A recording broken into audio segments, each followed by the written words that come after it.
One can choose to go back toward safety or forward toward growth. Growth must be chosen again and again. Fear must be overcome again and again. The former is the sentiment of the patterned behavior of the man child.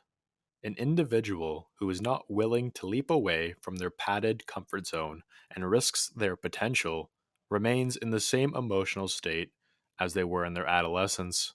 This concept predates contemporary Western society and has been a sentiment echoed as early as Roman mythology. The idea was known as the pura aeternus, Latin for eternal boy. In mythology, this idea is depicted as a godchild who is forever young.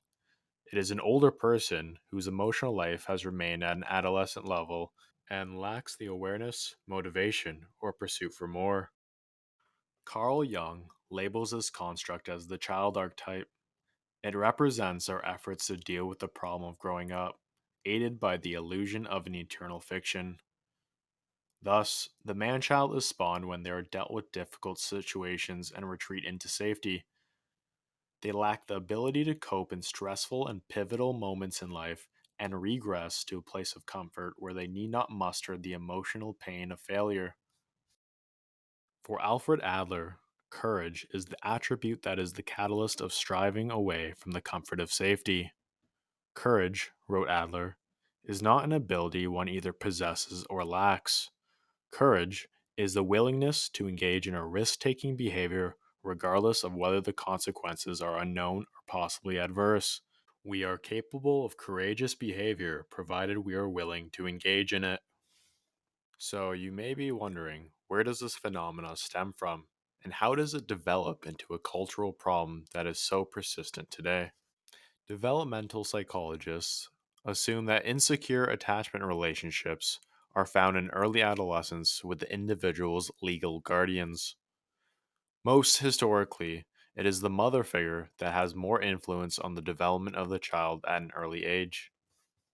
Carl Jung said that nothing has a stronger influence psychologically on their environment, and especially on their children, than the unlived life of the parent. John Bowlby, the founding father of attachment theory, described attachment as an emotional bond that impacts behavior from cradle to the grave. How you bond with caregivers during early childhood affects how you behave in relationships and friendships, how in touch you are with your emotions, and how much you will allow yourself to love others on a conscious level. This mental model is an implicit belief system about child giver interactions that, to some extent, predicts how the child will interact with future caregivers, romantic partners, friends, teachers, and colleagues. Behaviors that would mold your child into developing a child God complex consist of being hyper attentive to your child's needs, overreaching your boundaries, and adapting your child's responsibilities as your own. By not giving the child a balance of choice in making their own decisions, we risk them not being able to cope in an independent fashion. An individual in development will reach milestone moments where they will be challenged with obstacles to overcome. It is the child that has been nursed into a cushioned lifestyle that would revert into the comfort of avoidance. For this child, their past represents safety, comfort, and a boundless potential that would be foolish to give up. Alfred Adler said, "Every pampered child becomes a hated child. There is no greater evil than the pampering of children."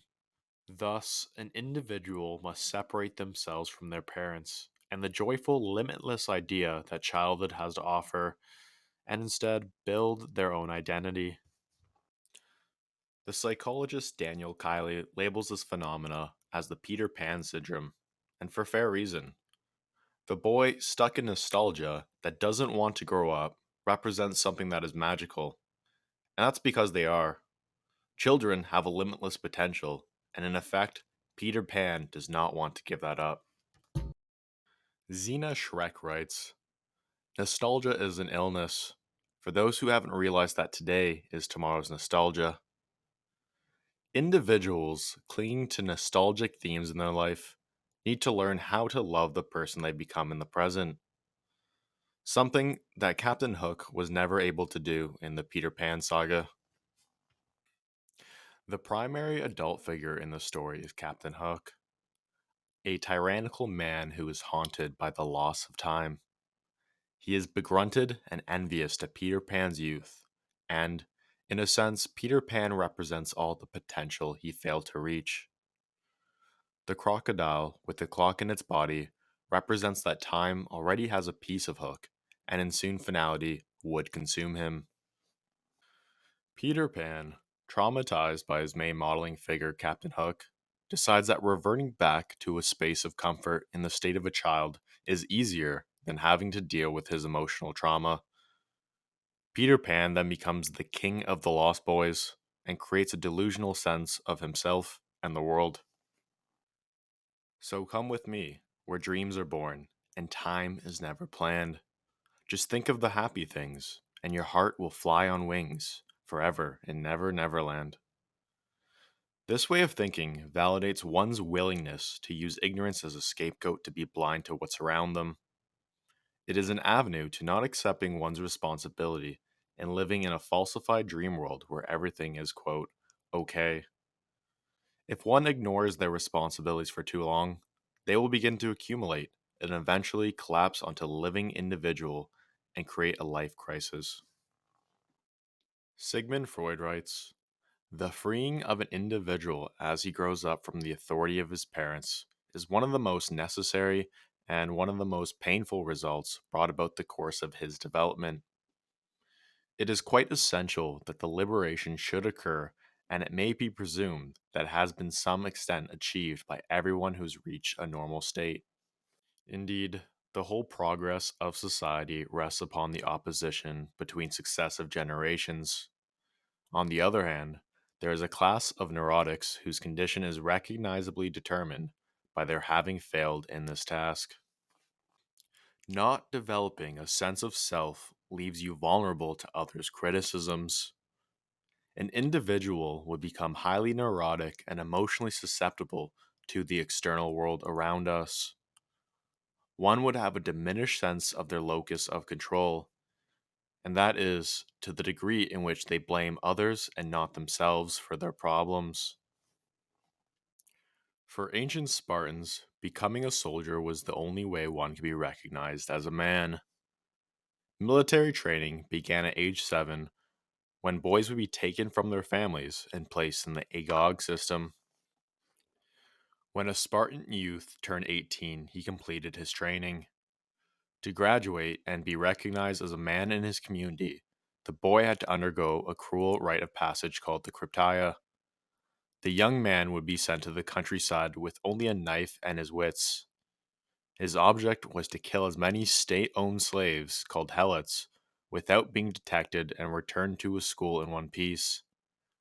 The young men would often hide during the day and make their attacks at night. In order to complete their rite of passage successfully, this young man had to call on all the training he received at the Ago. After successfully completing the Cryptia, a Spartan man was finally accepted to marry and continue killing for his state. Civilizations before us recognized and understood how useful rite of passages were. It created a separation of the individual from their family so that they could form a new identity. Today, such rite of passages are lost, and the transition to manhood is an ambiguous and foggy one. As a result, we have microcultures built around hating women, minority groups, and being xenophobic. The economic disparity has created tension for some groups of men. And to me, it is clear that these groups of men lack purpose or resolution in their lives. They use hate groups as a will to meaning and as a group to protect the world they once were so nostalgic for. Moving forward, the man child should focus on accepting responsibilities as their own, find a healthy modeling figure, such as a career mentor, and create a schedule for themselves to stay on track of their goals.